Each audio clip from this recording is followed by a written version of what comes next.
Alam nyo mga kababayan, meron akong napanood, 'di ba? Binitawan niya ng dating pangulo yung yung Amerika, no? At meron siyang sinabi doon, tatlong bansa lang against the world, no?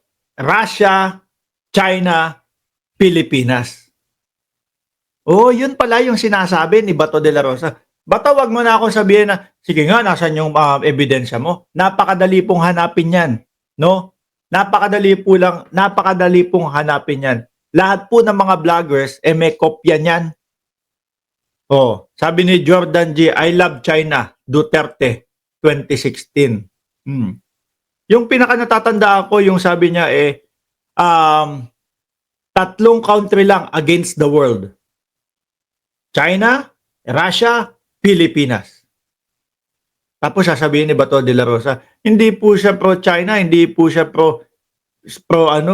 pro-America, pro-Pilipinas. Siguro ang akala ho nito mga bossing, kapag ka na-interview, yung mga in-interview, bukas din, mabubura na. Di ba? Hindi nila alam, yung mga in-interview, kagaya na lang yung 2019, Bongo, may reward system. Diba, akala nila, wala na yun, hindi na maipapalabas sa 2025. Oh, ayan, nagagalit. Nagagalit tuloy si Dinar Agustin. Adi kayo. Pwede ba? Magkomento naman kayo nung idedepensa nyo si Bato de la Rosa at ang dating Pangulong Duterte. Halatang pampiso comment lang yung kaya nyo Di ba? Kaya hindi kayo mabigyan ng 10 piso kada komento kasi hindi nyo kayang ipaglaban itong mga ito. Hindi nyo kayang ipagtanggol ang dating Pangulong Duterte at BP Sara at etong si Bato de la Rosa, sila Bongo, hindi nyo kaya ipaglaban. Kaya piso comment lang kayo Ang ratings po nung mga piso comment, yan, addict kayo, yan, tawag dito, bayaran kayo, piso comment yan. Pero kapag ka medyo sumasagot kayo, 10 piso. Diba?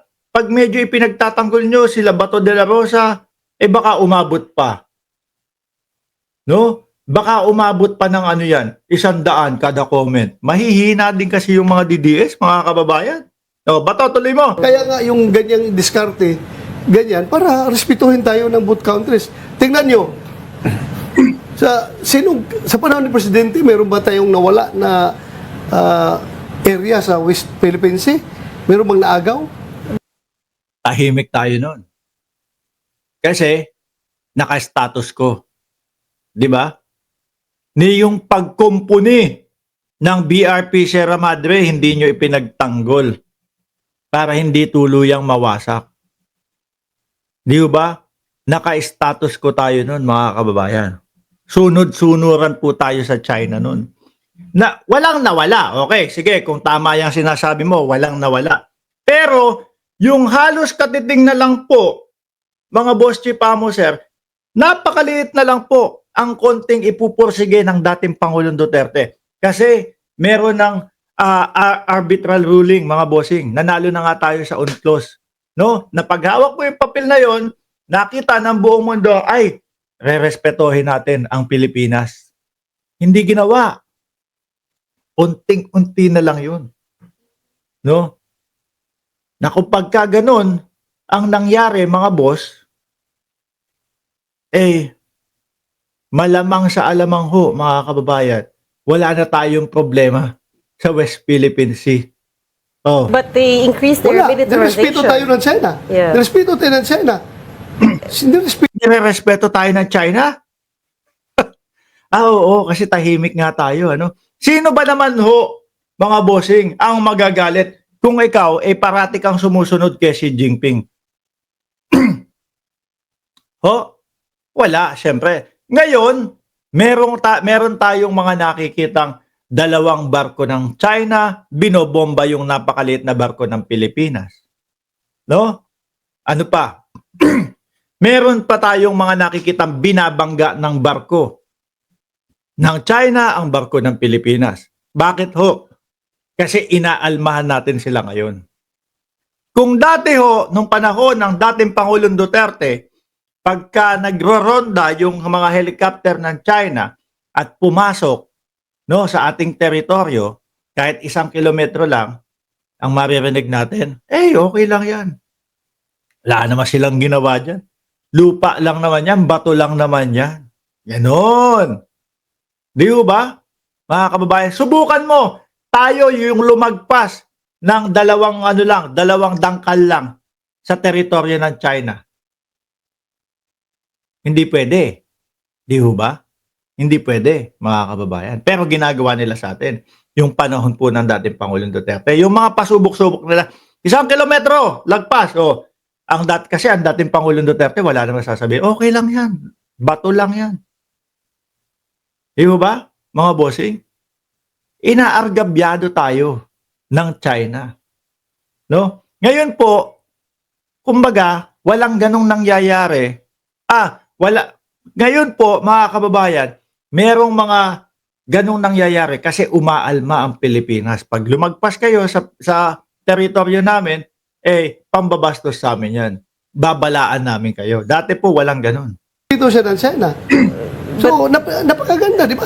Meron ka ba narinig na pambubuli ng Chinese militia doon sa ating mga isda sa West Philippine Sea noong panahon ni Paano? Hindi, ganito gagawin ko. Kasi madalas kong sinasabi, yung mga Chinese Coast Guard, kinukuha yung malalaking isda, no, ng ating mga mangingisda. Tapos papalitan ng alak, papalitan ng yosi. Hahanapin po namin yung video na yun. Meron, na-vlog na po natin yan dati. No? Uungkatin lang po, mga kababayan. Paano may mangyayari dati? Ang maririnig mo sa dating Pangulong Duterte, barter yan. Kaya wala nang magagawa. Di ba? Wala nang magagawa.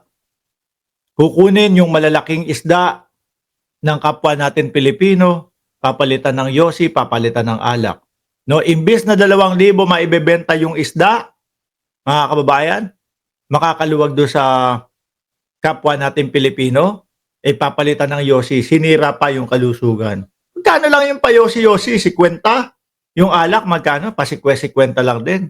O sabihin mo ng 200. Pero yung isdang kinuha, napakalalaki. Parang namamalengke, yung isang mayaman, uy, masarap to, akin to. Kuha. Ang gabyado tayo, mga kababayan, nung panahon nila. Duterte? It happened before, Sen. It happened before. Panahon ni Duterte? Less lang, to a Less less lang. degree. Pero hindi kagaya ngayon But na wala na talaga silang respeto. Yes, but they continued militarizing. They continued building the islands. And then, Whatever. Kasi nag-start naman yan before pa si President Duterte pumasok sa gobyerno. Panahon pa ni Pinoy, andyan na yan sila. Nagsimula na yan sila. So, Pero lumalaba. Kung totoo man yung sinasabi ni Bato de la Rosa, panahon pa ni Pinoy, pero lumalaba si Pinoy. 'Di ba? At naipanalo niya nga yung sa UNCLOS. Eto na. Si Duterte na ang Pangulo. Meron ng ruling. Wala, hindi ipinus. Nakita niyo yung kaduwag? whatever kung anong ginagawa nila dyan, basta importante, nirespeto tayo, hindi tayo binubuli. Okay lang pala yun. Sige, gawa. Build kayo dyan sa ano. Nire-respeto pa ba yun? No? Samantalong tayo nga ang nanalo sa UNCLOS. Pag-respeto pa po ba yun? Ibig sabihin ang may karapatan dyan sa West Philippine Sea ang bansang Pilipinas. Tapos, sige, kahit ano naman lang itayo nila dyan, nire-respeto nila tayo. Respeto ba yun? Hindi mo lugar o hindi mo pag-aari yung tinatayuan mo, nire-respeto pa din yun. Anak ng tinapa, Bato de la Rosa. Kaya talagang, ewan ko, mga bossing. Nagtambak po yung mga kayo na po bahala doon sa word na gusto nyong gamitin kung ano po yung gusto nyong gamitin. No? Nagtambak po yung mga kagaya nitong mga senador diyan po sa PDP at diyan po sa kampo ng dating Pangulong Duterte. Di ba, Ralis Carlenga? Reden Manuel, sinabi ni Carpio, panahon ni Digong, hinaharang sila ni Duterte pag may reklamo sila sa China. Tignan nyo. Tuloy. Mga isda, hindi nila dinadrive away from doon sa West Philippines eh. Meron tayong Hindi nga, pero kinukuha na ng mga malalaking isda. Di ba? Paano mo pa Paano mo pa papaalisin yun? Yung magagandang mga huli, binibigay na din sa inyo.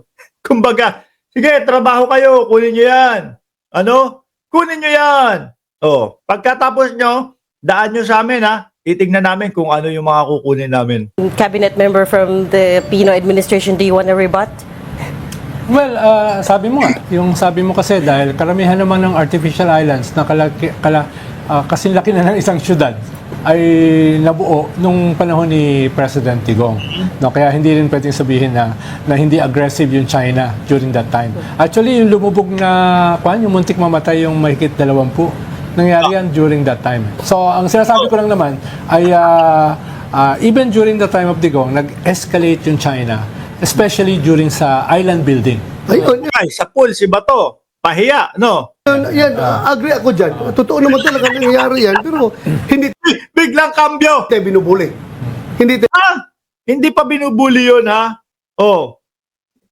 Mga bossing, hindi po ba pambubuli yun? Yung sinasabi ni Bato de la Rosa, no?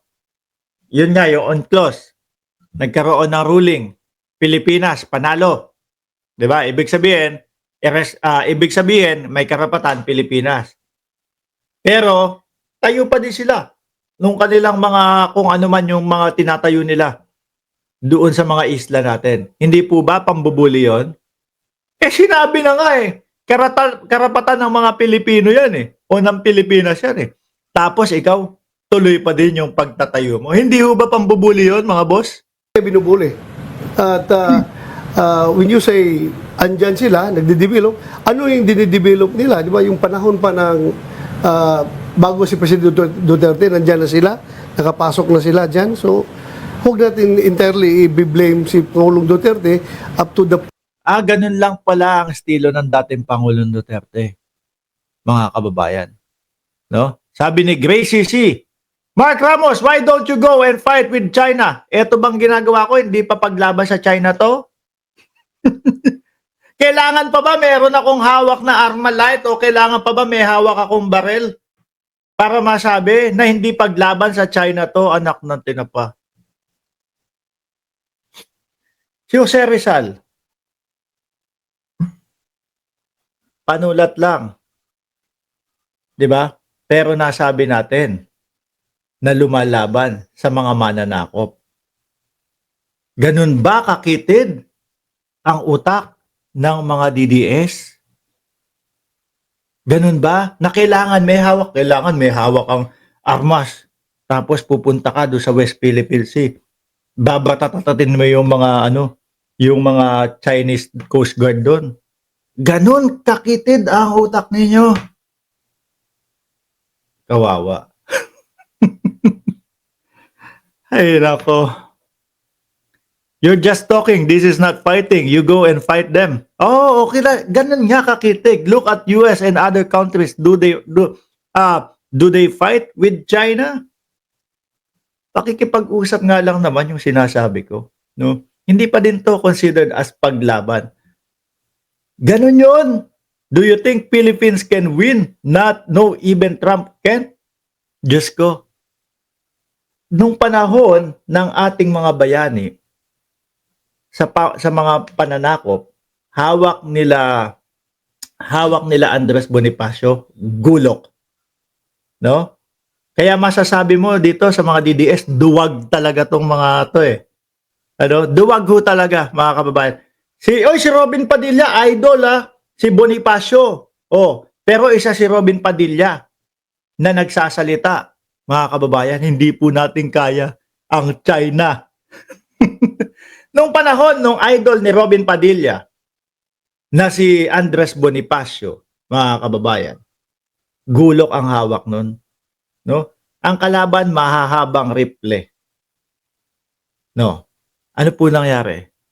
Kahit papaano po, ang naging resulta, malaya po tayong mga nakakapamuhay. No? Kung sasabihin ninyo, kasi hindi tayo mananalo, malakas ang China eh. Ibigay na lang natin. Pati yung Palawan na ngayon, gusto nila. Di ba mga DDS? Total naman, santambak kayong mga duwag dyan, na ang lagi nyo sinasabi, kayo, sige, mauna kayong mga pro-Marcos. Kayo, mauna kayong mga pro-government. Santambak naman kayong duwag dyan, ibigay na lang natin yung Palawan na ngayon kiniklaim nila. Di ba? Si Jose Rizal, ibig sabihin, hindi mo masasabi na lumaban si Rizal para sa mga mananakop, mga bossing. Kasi, hindi naman humawak ng armas yun eh. Hindi naman humawak ng baril yun. Hindi naman humawak ng mahahabang patalim yun. No? Pero yung boses at yung pagsulat niya, kumalat sa mamamayang Pilipino na ganito ang ginagawa ng mga dayuhan sa atin. Nagising ang mamamayang Pilipino. Di ba? Mga DDS, kailangan pala may hawak tayong mga armas. No? Sabi ni Toribio, boy, nandiyan pala kayong mga DDS. Pag-isipan mo, sir, ano po yan? SIR. Sino ang tama? Tira ka ng tira. Sino ang mali? Ngayon, Marcos o Duterte? Mali ang Duterte! Anak na tinapa, iisipin pa ba yun? Ilang taon na ang vlog ko, puro mali ang Duterte. Tatanungin pa ba yan? Di ba? Pinapaliwanag ko na sa inyo, sinasabi ni Bato de la Rosa, binubuli ba tayo ng China? Ano tawag mo dun? Hawak natin yung pagkakapanalo sa UNCLOS. Tayo ang may karapatan. Pero ang China patuloy na nagtatayo doon sa lupang karapatan ng Pilipinas. Hindi po ba pambubuli yun? Ay, naku naman. Mga DDS. Sige, yan. Baka subukan nyo. Dali, subukan nyo pa. Baka makumbinsin nyo kami na mali kami. Ganon kasimple lang ho yun.